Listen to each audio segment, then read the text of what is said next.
How's it going, superstars and divas? Is your favorite diva, K Sparks here, and tonight we had a very, very good Thursday night SmackDown. However, we didn't get the appearance of Dean Ambrose or Roman Reigns, and that is because Dean Ambrose and Roman Reigns, Charlotte, Paige, Alberto Del Rio, Bo Dallas, R-Truth, Goldust, and many other superstars, they went over to Germany for some live shows, so they were unable to do SmackDown this week, but I know we're going to see them back on Monday. So, Thursday night SmackDown, it started off with Chris Jericho. He made his entrance, he came down to the ring and cut a promo on AJ Styles, since they have their awesome match tonight.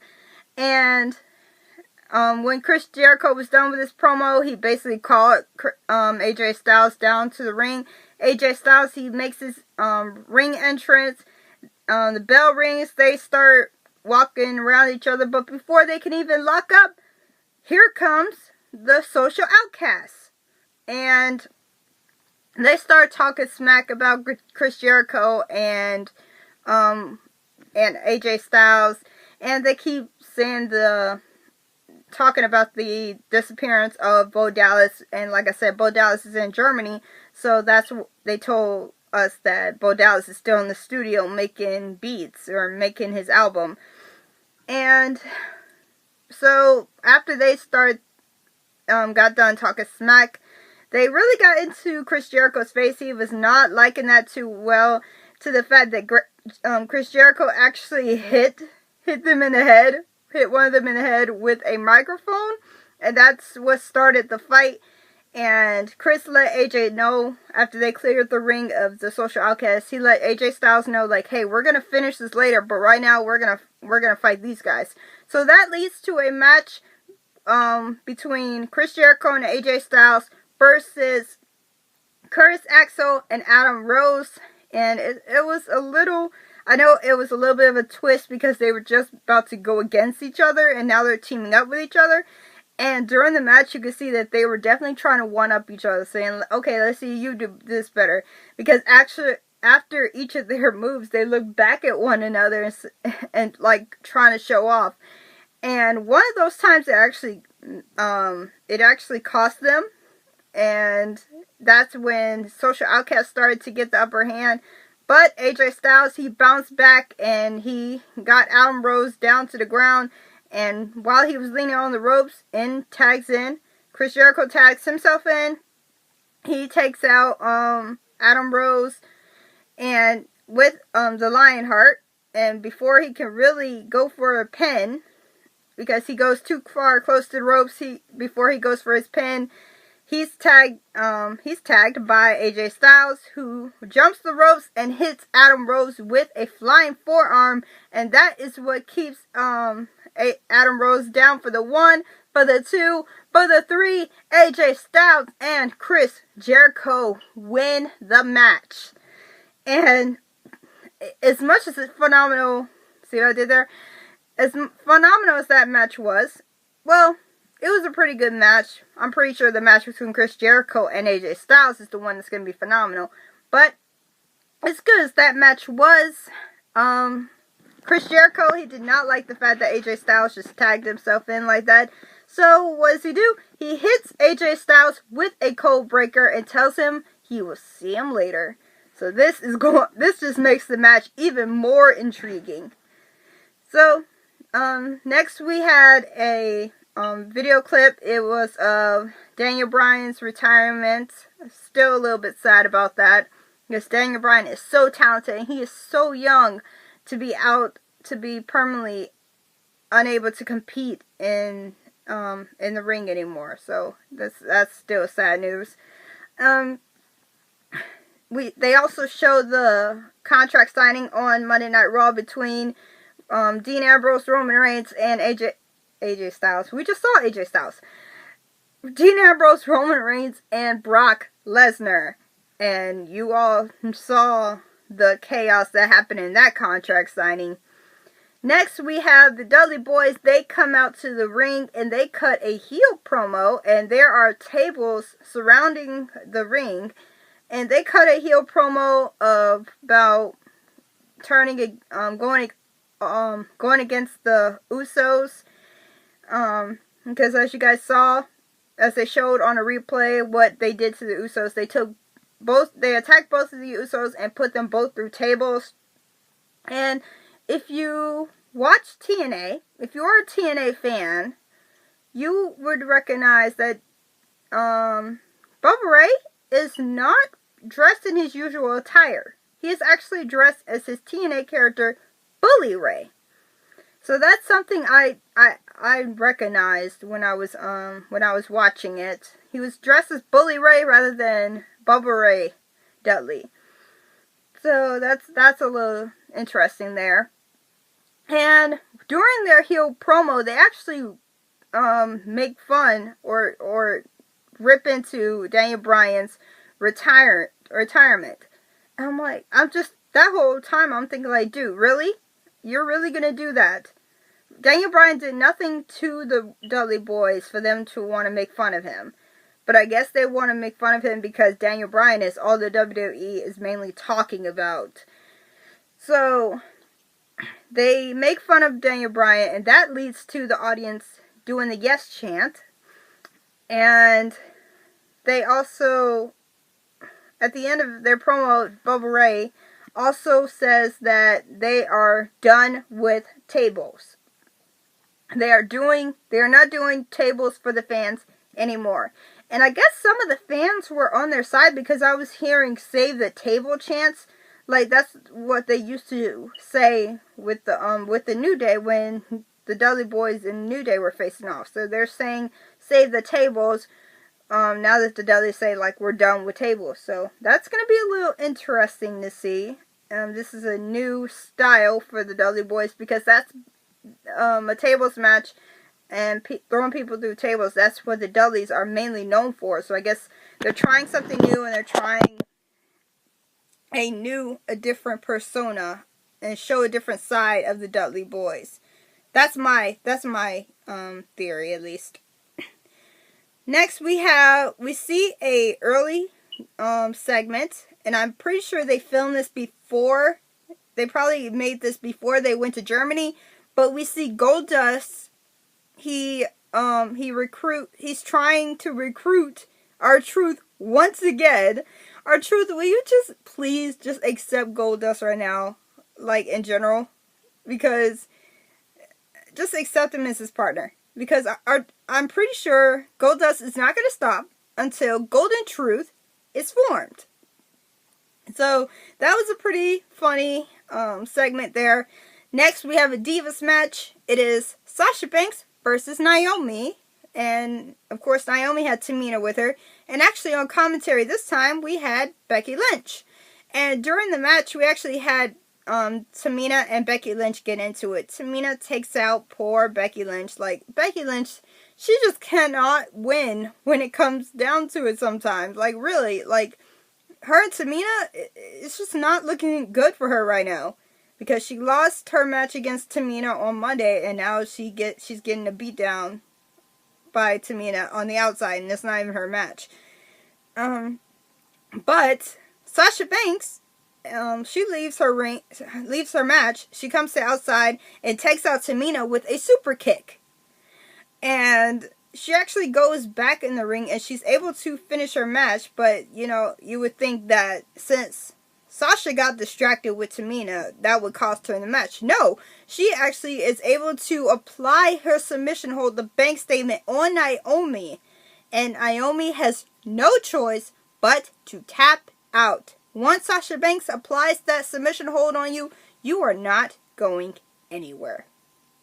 Believe that. You are not going anywhere. She's going to make sure you don't go anywhere.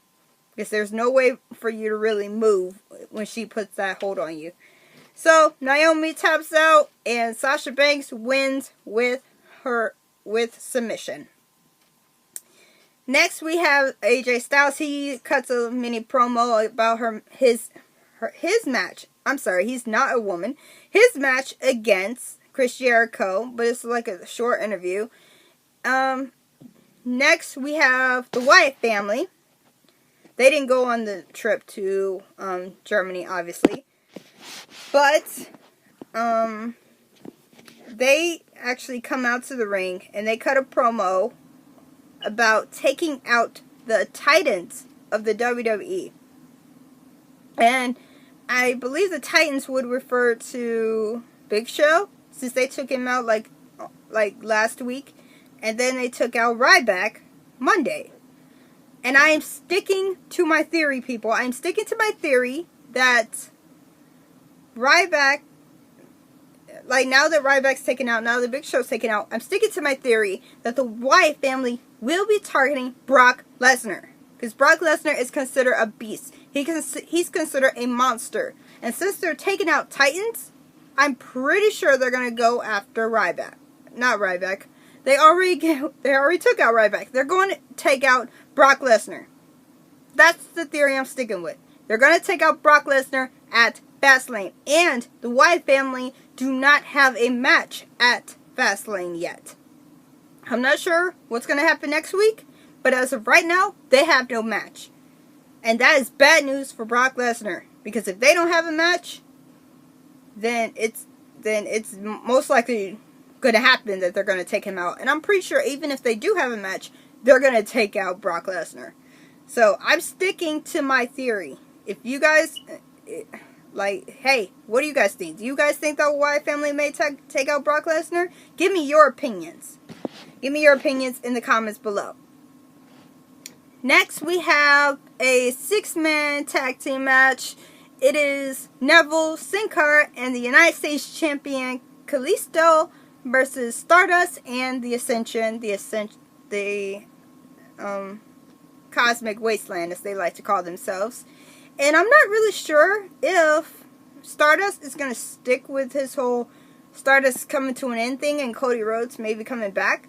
Because right now, Stardust is still around. So I'm not sure what Cody Rhodes is doing with that. But, we'll just have to wait and see. This was a pretty good match. I enjoyed it. But this match ended with a triple finisher. And so, with this ending with a triple finisher, Neville and Sin Cara and Kalisto, they were able to get the 1, to get the 2, to get the 3. Neville, Sin Cara, and Kalisto, they win the match and gain some momentum. Kalisto, pretty sure, yeah, it's not against Alberto Del Rio to gain the momentum towards, but it's something, you know? At least it's some kind of momentum despite what happened on Monday. So, that's a win there. Finally, we have our main event. It is Chris Jericho versus AJ Styles. I loved this match. This match was really, really, really good. AJ Styles, he was phenomenal, as always. And Chris Jericho, he's pretty good. He was definitely fighting back. And I really, really enjoyed this match. And actually, during this match, AJ Styles, he turned, he was able to counter Chris Jericho's Walls of Jericho submission hold into the Calf Crusher. And luckily, Chris Jericho was able to get out of that move, because once AJ Styles applies that move to you, it hurts. It looks like it hurts, and it looks like you're not going anywhere. But Chris Jericho, he was able to get out of it, and that's how he was able to escape. And AJ Styles, to finish the match, AJ Styles was going for the Styles Clash, but it was actually Chris Jericho who countered this time, who turned the Styles Clash into a code breaker. And Chris Jericho, he got the 1, he got the 2, he got the 3. Chris Jericho wins the match. So now it is tied, people. AJ Styles has 1 victory over Chris Jericho. Chris Jericho has 1 victory over AJ Styles. And I severely believe that we need a rubber match. We definitely need a rubber match between these two to see who is the better fighter. Who's the better wrestler? Has AJ Styles Has AJ Styles got a lot more to learn, or has he surpassed Chris Jericho? Or has Chris Jericho finally met his match in AJ Styles? I supremely believe we need that match, and I'm pretty sure that match is going to be next Sunday at Fastlane. Because AJ Styles, he may be a new guy, but he is awesome, and you cannot keep him out of a pay-per-view like Fastlane. So I'm pretty sure that's going to be where the rubber match is going to happen. That's just my prediction there. And so next week, and SmackDown was able to end with Jericho survive. You can say he survived, but he was able to celebrate his victory with the audience who were cheering pretty loud for Jericho. And next week, you guys, like I was saying before, next week is where everything comes together. Monday Night Raw and SmackDown, all the matches are going to be formed for Fastlane. We already have the main event. That's been given. That's been given for weeks. But we need to know the official match between Chris Jericho and AJ Styles. We need to know if the Wyatt family are going to face somebody at Fastlane. We need to know if the New Day are going to take anybody on at Fastlane for their tag team championships, because I'm not sure. I'm really not sure who they would take on, because it seems like the New Day is not really the heels so much. They may still act like heels, but people are embracing them more. I'll admit, I'm embracing them a little. I like New Day. They're funny. They're funny, and they're really fun guys. So I'm actually starting to embrace New Day a little bit. Like, they're hilarious. So the audience is actually embracing New Day, and I think the New Day may be switching places with the Dudley Boys, since they are now heels. So it's going to be curious. I'm curious. Who are the New Day going to face at Fastlane? Who do you guys think they should face? Should they face the Usos, who have beaten them in a match? Who have beaten them in a match before and actually earned a title shot? I'm not sure. Who do you guys think? Because I'm curious right now. Do they still have the rivalry with the Usos? I'm not sure. But you guys tell me who you think the New Day should face for their tag team championships at Fastlane. And I don't know, you guys. Everything is going to be settled by next week. By Monday and Thursday. By the end of Thursday next week, everything will be settled. We may have some pre-show matches that may be determined on Fastlane Day itself, like early Fastlane on Fastlane Day. But before then, the main event matches, that's pretty much going to be determined. All the main matches, rather not the main event, because like I said, we already know what the main event is going to be. But the main matches, we're going to determine what all of those are by the end of next week. And also next week, I'm going to be giving my prediction. Once we have all of our matches, I will post up a prediction video on who I think will win at Fastlane.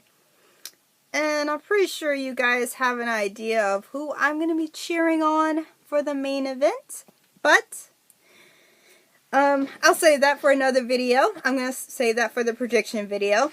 But SmackDown was really good, you guys. I'm excited for Monday Night Raw because I'm not sure if Brock Lesnar is going to be there on Monday. He may be there.